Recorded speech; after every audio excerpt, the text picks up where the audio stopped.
O&A has also added such vital training strategies, and we talked about this a little bit, as the CyberLX program. So this is a 9-month-long cohort-based program for top-of-org chart security professionals, and it's designed to, quote, transform them into future-ready leaders. Designed and delivered by former cybersecurity executives, participants will engage in a proven combination of workshops, networking, and mentoring. CyberLX does more than build the next generation of cyber leaders. It creates a powerful cyber community, which is something we're incredibly passionate about here as well. So can you tell me more about CyberLX, Dan? How is this 9-month program structured?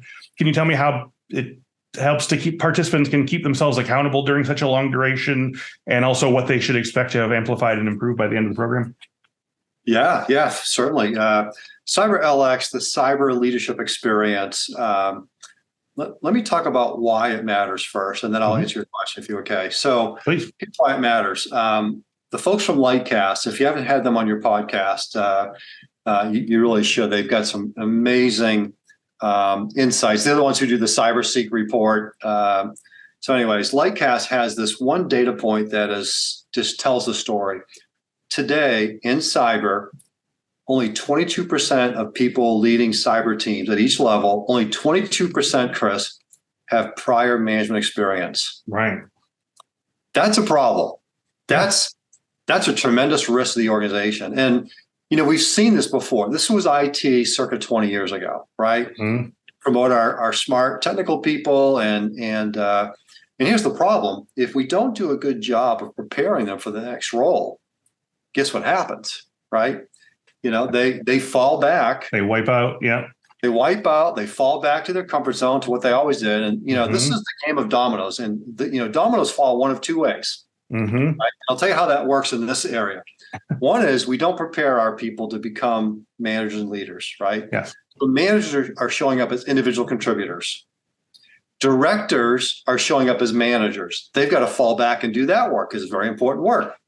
And it also fits back into our comfort zone. Vice presidents fall back to directors. And now your CISO is not a CISO, right? Mm-hmm. But imagine you do a good job preparing your managers to go out and lead, do the people leadership stuff, some of those newer skills, new muscles, right? That's what we need to do. Mm-hmm. Now the dominoes start moving forward. Now you got people showing up higher in the maturity curve, showing up different, having ambition, leading the conversation.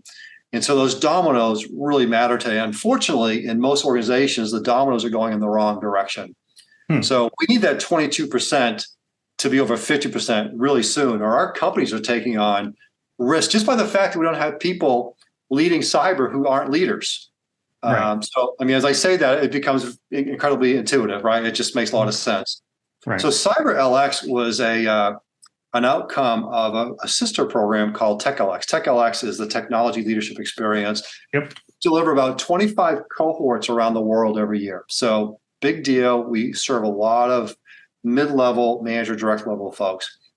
We had a number of CISOs reach out to us and say, we need to do this just for our cyber leaders. We want a program. And so we interact with about 24 CISOs, and we said, what do you want to see different in your cyber leaders? What's the muscle you want to work on? And so we take them through this 9-month program. It starts off with an assessment to get self-awareness, like what matters today? What does good look like? Where do I fit in that equation? So not right, wrong, good, bad, but just self-awareness. Mm-hmm. Then we take them through three workshops, and the CISO said, I need people who show up with more leadership EQ. So those leadership skills of delegating, prioritizing, communicating, putting a vision out there, motivating our people, having the difficult conversations. I need people with that muscle. So we do that. They also said, I need my people showing up different, having more influence. What we do matters. We need to show up as business enablers, not the cyber police. So right. How do we change the equation? How do we message different? How do we ask a different question?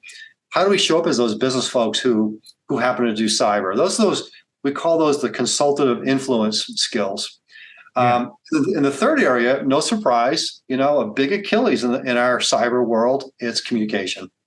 Yeah. So we actually have a workshop around how do we do a better job with our everyday communication. If we show up and we're talking about cyber speak and bells and whistles and features and acronyms, we're going to be perceived in a certain way. If we show up and we're talking about business outcomes, business results, what matters to that particular stakeholder, that group, we're now seen in a very different light. So that's the day-to-day, we call it hallway marketing. The other thing is we teach them how to develop communication plans. So every time you launch a new capability, a new policy, a new regulation, you should have some sort of a communication plan to it. We do too much one and done communication. We do too much broad brush communication. Yes. So we actually teach the folks in the cohorts how to develop good marketing plans, good communication plans. So that's the muscle and then we basically we pair them up into subgroups. So they collaborate in smaller groups offline, and they do peer problem solving. So they're learning from people from other industries. They also, it's like therapy, because they realize, everyone's got the same challenges. We're all working on it together. Yeah, right. All working on it together. And so those things really matter. Have you seen Work Bites, the new security awareness training series from Infosec? Our team produced this series with 3 E's in mind, making security awareness training entertaining, engaging, and educational. Just go to infosecinstitute.com/free to learn more about this hilarious office comedy. And hey, let us know what you think about it.